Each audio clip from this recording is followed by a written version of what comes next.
प्रशांत अपनी बूढ़ी माँ और बहन के लिए दुबई चला गया और वहाँ जाकर वो चाचा के ज़रिए घर वालों को पैसे भेजने लगा। तो एक दिन चाचा ने उसे बताया कि उसकी बहन किसी के साथ भाग गई है और माँ सदमे से मर गई है।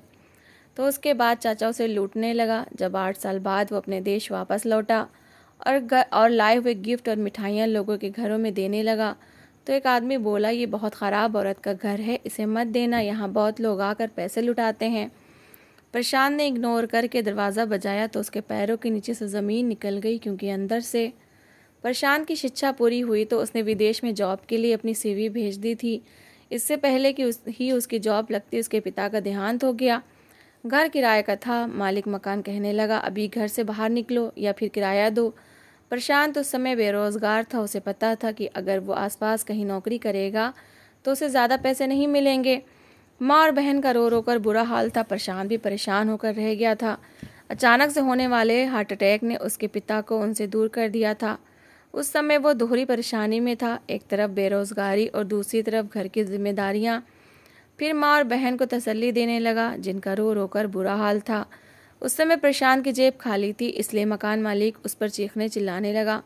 कहने लगा, अब अगर शाम तक घर खाली नहीं किया तो तुम लोगों का सामान उठवाकर सड़क पर फेंक दूंगा। प्रशांत ने मकान मालिक की बड़ी मिन्नत की कि आप मुझे बस 1 महीने का समय दे दें, मैं पिछला किराया भी दे दूंगा। अभी मेरी नौकरी नहीं लगी, जैसे ही नौकरी लगेगी पिछला सारा उधार उतार दूंगा। मेरी माँ बीमार है, बहन भी जवान है, मैं उन्हें लेकर कहाँ जाऊँगा। लेकिन मकान मालिक बहुत कठोर इंसान था। कहने लगा, अगर शाम तक घर खाली नहीं किया तो मैं 4 मजदूरों को बुलाऊंगा और तुम लोगों का सामान बाहर फेंकवा दूंगा।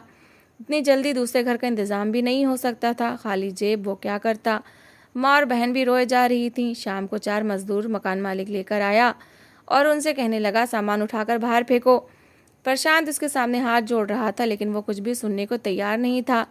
ठीक उसी समय प्रशांत का चाचा वहाँ आ गया और ये सब तमाशा देखकर मकान मालिक से कहने लगा, क्या परेशानी है। वो कहने लगा, पिछले महीने का भी किराया नहीं दिया और अब तो इसका बाप भी मर गया। नौकरी इस लड़के की है नहीं, ये तो मेरे घर पर कब्जा करके बैठ जाएगा। चाचा ने समझाया कि ऐसा नहीं है, नौकरी ढूंढ रहा है, पैसे दे देगा।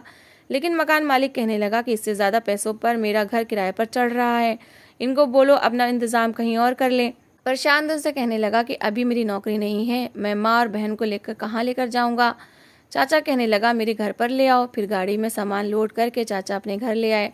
ऊपर कच्चे 2 कमरे बने हुए थे, जिन पर छत के बजाय सीमेंट की ही पड़ी हुई थी। वहीं अपना सामान रखकर वो लोग रहने लगे। चाचा का ये एहसान था कि सर छुपाने की जगह दे दी थी। 4 दिन खाना पीना भी पूछ लिया। उन दिनों प्रशांत नौकरी की तलाश में था, लेकिन उसके अलावा छोटे मोटे काम भी करने लगा था। उसके पास एक मोटरसाइकिल थी, इसलिए उसने डिलीवरी का काम शुरू कर दिया ताकि चाचा पर खाने पीने का बोझ न डाल सके। यही सोच रहा था कि जब तक अच्छी नौकरी नहीं हो जाती ये काम कर लेगा। लेकिन एक बार चाचा ने उसे नीचे कमरे में बुलाकर बैठाया। वो कहने लगे कि ऐसा करो, मेरा एक दोस्त दुबई में है, सालों से दुबई में रह रहा है, उसे अपना स्टोर चलाने के लिए एक लड़के की ज़रूरत है। अगर तुम इस काम के लिए हाँ करो तो तुम्हारी माँ बहन की जिम्मेदारी मेरी, वो ऊपर रह रही हैं, रहती रहेंगी, इतने पैसे भेजते रहना कि तुम्हारी माँ की ज़िंदगी आराम से गुजर जाएगी, बहन की शादी भी हो जाएगी और तुम्हारे हालात भी बदल जाएंगे। ये सुनकर प्रशांत बहुत खुश हुआ। चाचा की बात फ़ौरन मान ली। लेकिन चाचा ने एक शर्त ये रखी थी कि तुम अगर गए तो 8 साल से पहले वापस इंडिया नहीं लौटोगे। उस समय प्रशांत को नौकरी की बहुत ज़रूरत थी, इसलिए उसने हामी भर ली। माँ और बहन भी बहुत रोई थीं कि एक तुम ही हो और तुम भी परदेश जा रहे हो। वो कहने लगा, माँ चाचा हैं तो उन्होंने हमें सहारा दिया, वरना हम तो सड़क पर आ चुके होते। मैं वहाँ से पैसे भेजूंगा, आप ज़रूरत से ज़्यादा पैसे खर्च मत कीजिएगा। वैसे भी अनन्या अभी छोटी है, जब तक शादी के लायक होगी तब तक पैसे जोड़ जोड़ कर हम अपना घर तो बना ही लेंगे। फिर अनन्या की शादी के लिए मैं अलग से पैसे भेजूंगा, बड़ी धूमधाम से अपनी बहन की शादी करूंगा। उसकी माँ बहुत सारे आशीर्वाद के साथ प्रशांत को विदा कर चुकी थी। दुबई में पहुंचते ही चाचा का दोस्त उसे लेने आ गया। उसका बहुत बड़ा स्टोर था जहाँ पर उसे दिन रात की ड्यूटी देनी थी। ये सुनकर तो वो कुछ परेशान हुआ। कहने लगा, अंकल मैं 24 घंटे की ड्यूटी कैसे दे सकता हूँ।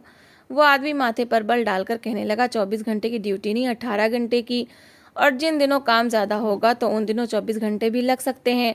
3-4 घंटे की नींद काफ़ी है। यहाँ पैसा कमाने आए हो तो बस पैसे पर ध्यान दो, आराम सुकून भूलोगे तभी कुछ बना पाओगे। वो आदमी जानवरों की तरह से काम लेता था। दिन में मुश्किल से सिर्फ 5-15 मिनट को उसकी छुट्टी मिलती। मिलती थी जिसमें वो कुछ खा पी सके। खाना पीना उसी आदमी की तरफ से था। उसी स्टोर में एक कमरा बना हुआ था जहाँ बारी बारी काम करने वालों को सोने का समय मिल जाता था। जब तक प्रशांत सोता तब तक दूसरा नौजवान ड्यूटी देता था। प्रशांत शुरू शुरू में तो बहुत परेशान हुआ था। पढ़ा लिखा था इसलिए अकाउंटेंट की कुर्सी पर वो ही बैठता था। जब से वो बैठा था पैसे की हेरा फेरी नहीं हो रही थी। ईमानदारी से वो एक एक पाई उस सेठ को गिनवा देता था। सेठ उससे बड़ा खुश था। पहली सैलरी जब उसे मिली तो उसकी आंखों से आंसू बहने लगे थे। उसकी मेहनत के हिसाब से वो पैसे बहुत कम थे, लेकिन ना होने से तो अच्छा था कि कुछ पैसे थे। लगभग इंडियन 35,000 की पूंजी थी। माँ का अकाउंट नहीं खुलवाया था क्योंकि उसकी माँ अनपढ़ थी, ना ही बहन को इतनी समझ थी, इसलिए उसने सारे पैसे चाचा के अकाउंट में डलवाए। चाचा को बोला कि पैसे माँ को दे दीजिएगा। चाचा कहने लगे हाँ हाँ दे दूंगा, भला मैंने तुम्हारे पैसों का क्या करना है। पैसे भेजकर प्रशांत बड़ा संतुष्ट हो गया था। एक बार चाचा के घर फ़ोन किया और कहने लगा चाचा मेरी माँ से बात तो करवा दें, काफ़ी दिन हो गए मैंने अपनी माँ से बात नहीं की। वो कहने लगे हाँ हाँ करवा दूंगा, अभी मैं घर पर नहीं हूँ, बाहर हूँ, घर जाकर तुम्हारी बात करवा दूंगा। बड़ा मायूस सा रह जाता प्रशांत। ज़्यादा कुछ कह भी नहीं सकता था क्योंकि फ़िलहाल उसकी माँ और बहन चाचा पर निर्भर थीं। उन्हीं के घर पर रह रहे थे। फिर ये नौकरी भी चाचा ने ही दिलवाई थी, इसलिए चाचा के सामने उसकी ज़ुबान कम ही खुलती थी। जब इंसान के ऊपर उपकारों के बोझ बढ़ जाएं तो फिर ज़ुबान एहसान करने वाले के सामने नहीं खुलती। यही हाल कुछ प्रशांत का भी था। चाचा ने उस दिन प्रशांत की बात उसकी माँ से नहीं करवाई थी। दोबारा प्रशांत की कहने की हिम्मत भी नहीं हुई और उसे समय भी कहाँ मिलता था। थोड़ी देर वो फ़ोन पर बात करता रहा तो उसका सेठ आकर उसका फ़ोन छीन लेता, कहता कि अपने काम पर ध्यान दो, काम के बीच फ़ोन चलाने की अनुमति किसी को नहीं है। बेचारे को वही समय मिलता था जिसमें उसने सोना भी होता था, खाना भी होता था और फ़ोन पर बात भी करनी होती थी। और चाचा उस समय अपने कामों में व्यस्त होते थे। जब भी वो फ़ोन करता कहते मैं बाहर हूँ, बात करवा दूंगा, लेकिन फिर प्रशांत को भी टाइम नहीं मिलता था। बड़ी टफ ड्यूटी थी। जिन दिनों में भीड़ ज़्यादा होती थी 20-21 घंटे तक उसका सेट उनसे काम लेता था। और ये भी नहीं कि बोनस के तौर पर पैसे बढ़ा दे, पैसे भी नहीं बढ़ाता था, वही सैलरी देता था जो कि तय हो चुकी थी। कई लड़के इस बात पर सेठ से बड़े नाराज़ थे। आपस में बात भी करते कि ये हमारे साथ ज्यादती कर जाता है, इसे ज़रा भी एहसास नहीं है। हम लोग 18-18 घंटे ड्यूटी देते हैं, बजाय ये कि हमारे काम से खुश होकर ये हमारी सैलरी बढ़ा दे। ये तो अपनी जगह से हिलता तक नहीं है और जब काम ज़्यादा हो तो हमें सोने भी नहीं देता। कई लड़के नौकरी छोड़कर जा चुके थे, लेकिन प्रशांत की मजबूरी थी कि उसे यही काम करना था क्योंकि बात पहले से तय हो चुकी थी। वो नहीं जा सकता था। जब लड़के कम होते तो सेठ का बस नहीं चलता कि प्रशांत से 24 घंटे काम ले, लेकिन उसकी आंखें नींद से इतनी बोझल हो जाती कि जागना उसके लिए मुश्किल हो जाता था। फिर जाके सेठ उसकी जान छोड़ता था। एक बार तो थकन के मारे प्रशांत को बुखार हो गया। उससे बिल्कुल भी उठा नहीं जा रहा था, सिर में दर्द था, आंखों से पानी बह जा रहा था। तभी सेठ उससे कमरे में आया जहाँ प्रशांत बुखार में लेटा था। कहने लगा तुम सुबह से कमरे में क्यों बैठे हो, तुम्हें पता नहीं है कि कितना रश है, चलो काम पर आओ। वो कहने लगा साहब जी मुझे बहुत बुखार है, मुझसे उठा नहीं जा रहा, आंखें नहीं खुल रही। मगर वो कहने लगा कि अभी मैंने नौकर को भेजा है, तुम्हें दवाई ला कर दे देगा, नाश्ता करो, दवाई खाओ, ड्यूटी पर आओ। तुम्हारी बीमारी मैं अफोर्ड नहीं कर सकता, बहुत काम है, तुम्हें मैंने यहाँ इसलिए नहीं रखा कि तुम्हारी बीमारियों को देखता फिरूं।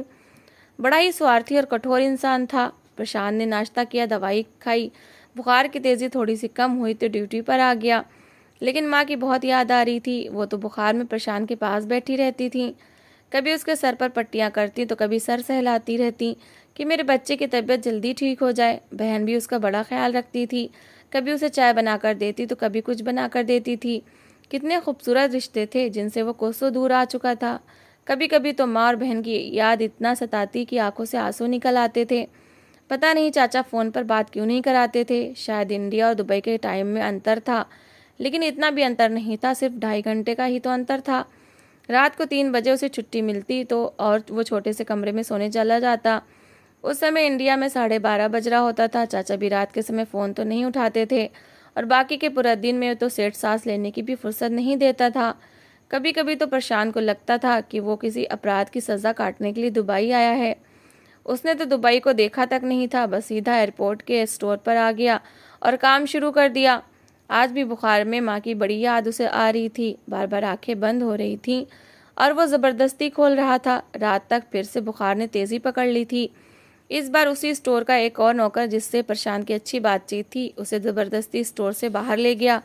वो उसे डॉक्टर के पास लेकर गया, चेकअप करवाया, डॉक्टर ने दवाई लिख कर दे दी। फिर वो दवाई उसने प्रशांत को लेकर दी। फिर उसे एक होटल में ले जाकर पेट भरकर खाना भी खिलाया। 1 घंटे बाद जब वो स्टोर वापस आया तो सेठ का गुस्से से बुरा हाल था। वो कहने लगा, यूँ तो तुम बुखार का बहाना बना रहे थे और अब घूमने फिरने निकल गए। प्रशांत के बजाय उस लड़के ने जवाब दिया, कहने लगा, इसे बुखार ही था, मैं इसे डॉक्टर के पास लेकर गया था। ये डॉक्टर की पर्ची भी देख लो, तुमने तो इंसान को गधा समझ लिया है, इतना काम करवाते हो। एक दिन वो सारे काम खुद करके देखो तो पता चले। फिर प्रशांत को उसी छोटे से कमरे में ले गया, कहने लगा, सेठ को चीखने चिल्लाने देना। जब तक तुम अपनी ज़िंदगी की चिंता खुद नहीं करोगे, कोई नहीं करेगा। बोलने दो उसे, जब तक तुम ठीक नहीं हो जाओ तब तक काम पर नहीं जाना। ये सेठ तुम्हें कभी नहीं निकालेगा। मैं जानता हूँ इतनी मेहनत यहाँ कोई नहीं करता जितनी तुम करते हो, इसलिए निश्चिंत हो जाओ। अगर तुम उसके दबाव में आओगे तो ये तुम्हारा जीना मुश्किल कर देगा। उस लड़के की बात पर प्रशांत के दिमाग में लगी थी। उसने 2 दिन में कोई काम नहीं किया, नींद पूरी करता रहा, आराम करता रहा। 2 दिन बाद जब सीट पर बैठा तब भी सेठ ने उससे कुछ नहीं कहा, काम से निकाला भी नहीं, क्योंकि जितना काम वो करता था कोई दूसरा नहीं कर सकता था। अगर कोई दुबई का ही आदमी ये काम करता तो ये लाखों रुपए मांगता। प्रशांत इस महीने कुछ पैसे अलग से जमा करने लगा। वहाँ रहने वाले बहुत से वर्कर आपस में मिलकर कमेटी डालते थे, जो 2 साल बाद कई लाख की निकलती थी। सभी बढ़ चढ़कर हिस्सा डाल रहे थे। प्रशांत ने भी 2 कमेटियां डाल ली। उसने यही सोचा था कि इन पैसों को जमा करके जब वापस आ जाएगा तो अपना घर खरीद लेगा, क्योंकि माँ से तो बात ही नहीं हो पा रही थी। वो उनसे पूछ ही नहीं सकता था कि सारे पैसे खर्च हो गए या उन्होंने कुछ बचाए हैं। ऐसे ही 5 साल गुजर गए और इन 5 सालों में माँ से एक बार भी बात नहीं हुई। कुछ उसकी ड्यूटी भी बहुत ज़्यादा हार्ड हो गई थी। कुछ चाचा को जब भी फ़ोन करता तो कहते कि रात के 1 बजे मैं नींद से बेहाल हूँ, क्या नींद में तुम्हारी माँ को जगाकर तुमसे बात करवाऊँ। कहने लगा, तो फिर आप सेठ से कह दें मुझे दिन के समय छुट्टी दे दिया करें, मैं अपनी माँ से बात तो कर लूँ। वो कहने लगे, तुम्हारी माँ बहुत खुश है, किसी चीज़ की कोई कमी नहीं है, क्या तुम्हें मेरी बातों पर विश्वास नहीं है। वो कहने लगा, अच्छा माँ की फ़ोटो ही भेज दें। अनन्या कैसी है? मुझे तो उसे देखे हुए 5 साल बीत गए, क्या स्कूल कॉलेज जाती है? चाचा कहने लगे, हाँ तुम्हारी माँ ने कॉलेज में नाम लिखवाया है उसका, कॉलेज भी जा रही है। ठीक है, मैं फ़ोटो खींचकर भेज दूंगा। चाचा ने बस ये एहसान किया था कि 5 साल बाद उसकी माँ और बहन की फ़ोटो खींचकर भेज दी। अनन्या तो पहले से बहुत प्यारी हो गई थी और माँ की आंखों में एक अजीब सी उदासी थी। ये देखकर प्रशांत का दिल तड़पा था, शायद बेटे को याद करती होंगी, उसके वापस आ जाने की प्रार्थनाएं करती होंगी। प्रशांत ने अपने सेठ से कहा कि उसकी सैलरी बढ़ा दें, क्योंकि 5 साल गुजर गए। तो सेठ कहने लगा कि पहले तुम्हें मेरे साथ एक और एग्रीमेंट करना होगा कि तुम अगले 5 साल भी कहीं नहीं जाओगे। वो कहने लगा, नहीं, मैं 8 साल बाद चला जाऊंगा, मुझे जाकर अपनी बहन की शादी करनी है। मेरी माँ मेरी प्रतीक्षा में उदास हो गई हैं, आप तो मुझे छुट्टी ही नहीं देते। फिर उसके सेठ ने उसकी सैलरी बढ़ा दी थी, क्योंकि करोड़ों का फ़ायदा वो अपने सेठ को पहुंचा चुका था। अब चाचा बस उस पर यह एहसान करते कि कुछ महीने बाद माँ और बहन की फ़ोटो खींचकर उसे भेज देते, लेकिन बात अभी तक नहीं हुई थी। माँ ने और अनन्या ने साफ सुथरे कपड़े पहने होते थे, लगता था कि अच्छा जीवन गुजार रहे हैं। 2 साल और बीत गए थे, बस 1 साल रह गया था प्रशांत की परीक्षा का। वैसे भी वो अच्छे खासे पैसे जमा कर चुका था, इतने थे कि एक छोटा सा मकान अपना खरीद सके, अपनी माँ बहन को उस मकान में रख सके और कोई भी आकर उन्हें घर खाली करने को ना कहता। जब 1 साल रह गया था तभी चाचा का एक बार फ़ोन आया, कहने लगे कि गज़ब हो गया, हमें तो विश्वास ही नहीं होता कि तुम्हारी बहन ये सब कुछ करेगी। ये सुनकर प्रशांत बहुत परेशान हुआ, कहने लगा, चाचा हुआ क्या है? वो कहने लगे, अनन्या घर से भाग गई है, पता नहीं किस लड़के के साथ भागी है। अरे मैं तो उसकी शादी अपने दोस्त के बेटे से करना चाहता था कि चलो भाई की संतान है, मैं अपने दोस्त के बेटे से उसकी शादी कर देता हूँ, अब तो वो भी कमाने लगा है। लेकिन जैसे ही मैंने भाभी से अनन्या के रिश्ते का कहा, भाभी तुरंत तैयार हो गई, लेकिन उस लड़की ने तो माथे पर बल डाल लिए। मैंने कहा कि अगर अनन्या की मर्जी नहीं है तो मैं कोई और रिश्ता बता देता हूँ। जाहिर सी बात है, उसकी शादी की उम्र भी तो हो रही थी। लेकिन कल रात ही वो घर से भाग गई। भाभी के चिल्लाने की आवाज़ों पर जब हम ऊपर गए तो पता चला कि अनन्या एक खत लिखकर जा चुकी है, जिस पर लिखा है कि मुझे ढूंढने की कोशिश मत कीजिएगा, मैं जिससे प्यार करती थी उसके साथ जा रही हूँ। तुम्हारी माँ ने तुम्हारे भेजे हुए पैसों से जो गहने अनन्या के लिए बनवाए थे वो सब भी लेकर भाग गई, बल्कि कुछ पैसे तो तुम्हारी माँ ने मुझसे उधार लिए थे तुम्हारी बहन के दहेज के लिए कि वो तुम लौटा दोगे, वो तो सारा कैश लेकर भाग गई। मेरे भी 2 लाख लेकर भाग गई और तुम्हारी माँ इस समय हॉस्पिटल में है। ये सुनकर प्रशांत ने अपने सेठ की बहुत मिन्नत की कि उसे जाने दे, लेकिन उसने जाने नहीं दिया क्योंकि प्रशांत का पासपोर्ट उसी सेठ के पास था। प्रशांत को विश्वास नहीं आ रहा था कि उसकी मासूम बहन इतना बड़ा कदम उठा लेगी। 7 साल में क्या हो गया था। वो बहुत फूट फूट कर रोया था। अगले दिन चाचा का फ़ोन आया कि तुम्हारी माँ भी सदमे से मर गई। वो कहने लगा, आप अपने दोस्त से बात करें कि मुझे कुछ दिन की छुट्टी दे दें, मैं अपनी माँ के अंतिम दर्शन तो कर लूँ। चाचा कहने लगे, वो बहुत कठोर इंसान है, मैंने उसे पहले भी बहुत बार फ़ोन किया है, कहा है कि तुम्हें छुट्टी दे दे तो कहता है कि नहीं दूंगा जब तक कि मेरा समय पूरा ना हो जाए। देखो, मैंने तुम्हारी माँ का अंतिम संस्कार कर दिया है, अब यहाँ पर तुम्हारा कुछ भी नहीं है। अब मेरा उधार भी तुम पर है। ऐसा करो कि कुछ साल और वहाँ काम करो, थोड़ा थोड़ा मेरा कर्जा उतारते जाओ और अब अपने बारे में सोचो।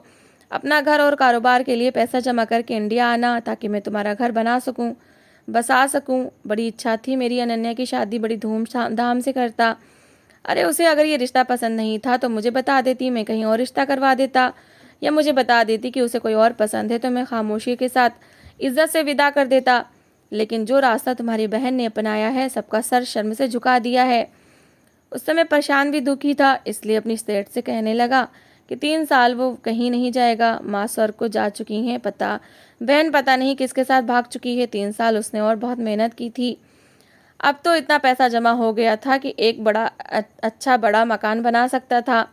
इंडिया जाकर अपना कारोबार भी शुरू कर सकता था। 10 साल बाद जब वो वापस इंडिया लौटा तो चाचा के घर जाकर चाचा के गले लगकर फूट फूट कर रोया। चाचा की सारी उधारी उतार चुका था। उसके अलावा भी चाचा उसके सामने अब रोने रोने लगा था। कहने लगा, हालात ख़राब हैं, बच्चे मुझे पूछते नहीं है, इसलिए कुछ खर्चा चाचा को भी भेजता था। चाचा ने भी उसे सीने से लगाया, उसे तसल्ली दी कि वो अपने आप को अकेला ना समझे। मैं उसके बाप की जगह हूँ तो मुझे ही अपना बाप समझो। 3-4 दिन तो वो बहुत उदास रहा, फिर कहने लगा कि मैं अपना अलग घर लेना चाहता हूँ। चाचा ने अपने मोहल्ले में उसे एक घर भी खरीद कर दे दिया। वहीं उसने अपना एक स्टोर भी खोल लिया, 1-2 नौकर भी रख दिए।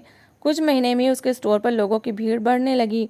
चाचा की तो आंखें फैल गई थीं। लड़का बहुत मेहनती था, जी जान से काम कर रहा था, इसलिए अपने जानने वाले की बेटी के रिश्ते के लिए उसने खुद प्रशांत से बात की। वो कहने लगा, अभी मैं शादी नहीं करना चाहता, माँ का दुख नहीं भुलाया जाता, फिर बहन को ढूंढने की कोशिश तो करूँगा। एक बार उससे पूछूंगा कि उसने इतना बड़ा कदम क्यों उठाया, मेरी इज्जत के बारे में, माँ के बारे में क्यों नहीं सोचा। मैंने तो किसी की चीज़ की कोई कमी नहीं की थी, जो कमाता था माँ और बहन को भेज देता था। चाचा कहने लगा, दफ़ा करो उसे। उन्हीं दिनों दिवाली भी आ गई। चाचा कहने लगे, ऐसा करते हैं, दिवाली इस बार हम सब मिलकर मनाते हैं। वो कहने लगा, ठीक है चाचा। प्रशांत बहुत सारी शॉपिंग करके आया था। कहने लगा, पूरे मोहल्ले में मिठाई बांटनी है, इस तरह स्टोर का प्रचार भी हो जाएगा। प्रशांत की अच्छी कमाई पर चाचा की पहले भी नज़र थी। चाचा ने कहा कि जैसे ही दिवाली ख़त्म होगी तुम शादी कर लेना, ताकि तुम्हारा घर भी आराम से चल सके। थके हारे स्टोर से घर जाते ही हो, अपने लिए खाना भी खुद बनाते हो, पत्नी होगी तो घर संभालेगी। प्रशांत का दिल तो जैसे अंदर से मर चुका था। माँ होती तो नखरे पूरे करती, बहन होती तो वो प्यार लुटाती, लेकिन दोनों ही पता नहीं कहाँ जा चुकी थी। बहन के लिए उसे बार बार दुख होता था। देखने में तो बहुत भोली भाली मासूम सी थी, फिर इतना बड़ा कदम क्यों उठा लिया था। जैसे जैसे दिवाली के दिन करीब आने लगे, गलियों में रौनक बढ़ने लगी, लेकिन प्रशांत का दिल बहुत उदास था। बार बार कभी अपनी बहन की याद आती, जो पिताजी की ज़िंदगी में दिवाली आने पर कितनी खुशियाँ मनाती थी। उसकी इतनी मासूम सी बहन भला इतना बड़ा कदम कैसे उठा सकती थी। वो तो माँ के बगैर घर से बाहर नहीं निकलती थी। प्रशांत का दिल इस बात को कभी भी नहीं मान सका था कि उसकी बहन ने इतना बड़ा कदम उठा लिया। दिवाली का दिन भी आ चुका था। चाचा कहने लगे, ये मिठाई मुझे दे दो, मैं ये मिठाई अपनी मर्जी से बांट देता हूँ, तुम्हारा है ही कौन। लेकिन वो कहने लगा, नहीं, मैं ये मिठाई खुद बांटना चाहता हूँ ताकि मेरा दिल कुछ बदल सके। मैं बड़ा बेचैन रहता हूँ। काफ़ी डिब्बे उसने अपने हाथ में उठाए और कई नौकर को पकड़ाए और फिर मिठाई बांटने के लिए बाहर निकल गया। अपने मोहल्ले में मिठाई बांटकर वो अपनी गाड़ी में बैठा और दूसरे इलाके में जाकर उसने गाड़ी एक साइड पर रोकी और कई घरों में मिठाई के डिब्बे देने लगा। लोग उसका शुक्रिया अदा करने लगे। सामने एक टूटा फूटा सा घर था। उसने जब दरवाज़ा खटखटाने की कोशिश की तो एक आदमी कहने लगा, उस घर का दरवाज़ा मत बजाओ। वो कहने लगा, क्यों, क्या यहाँ कोई नहीं रहता क्या। वो आदमी कहने लगा कि ये ख़राब औरत रहती है, इनके घर से गाने बजाने की आवाज़ें आती हैं, तुम क्यों अपनी मिठाई का डिब्बा बर्बाद करना चाहते हो। ये कहकर वो आदमी आगे चला गया, लेकिन प्रशांत ने फिर भी दरवाज़ा खटखटाया था कि हो सकता है कि वो इस घर की औरतों की देखभाल की जिम्मेदारी ले ले। तो वो इस बुरे काम से बाज आ जाए। लेकिन जैसे ही सामने दरवाज़ा खुला तो उसके होश उड़कर रह गए थे। उसकी माँ और बहन सामने ही खड़ी थी। प्रशांत को देखकर उसकी माँ उसके साथ लिपट कर रोने लगी। बहन गुमसुम खड़ी थी, लेकिन प्रशांत के तो जैसे पैरों के नीचे से ज़मीन निकल गई थी। माँ जिंदा थी, बहन सामने खड़ी थी। क्या बहन ने काम शुरू कर दिया था? चाचा ने क्यों झूठ बोला कि माँ मर गई थी? उसने अपनी माँ को सीने से लगाया। उसने बहन को नफरत से ही देखा था। हालांकि वो सादगी में भी थी, आंखों से आंसू बह रहे थे, लेकिन प्रशांत ने उसे अपने साथ नहीं लगाया। अपनी माँ से कहने लगा, आप लोग यहाँ क्या कर रहे हैं? मैं तो आपको चाचा के घर छोड़कर गया था। उसकी माँ कहने लगी, तुम्हारे चाचा ने हमें धक्के देकर निकाल दिया। कहने लगा कि निकल जाओ यहाँ से, तुम्हारा बेटा वहाँ जाकर शादी कर चुका है, तुम्हें भुला चुका है। मैं तुम्हारा खर्चा और नहीं उठाऊंगा। हम माँ बेटी रात के अंधेरे में घर से निकले थे। तुम्हारे चाचा ने रात का भी लिहाज नहीं किया, उसने हमें धक्के मारकर निकाल दिया।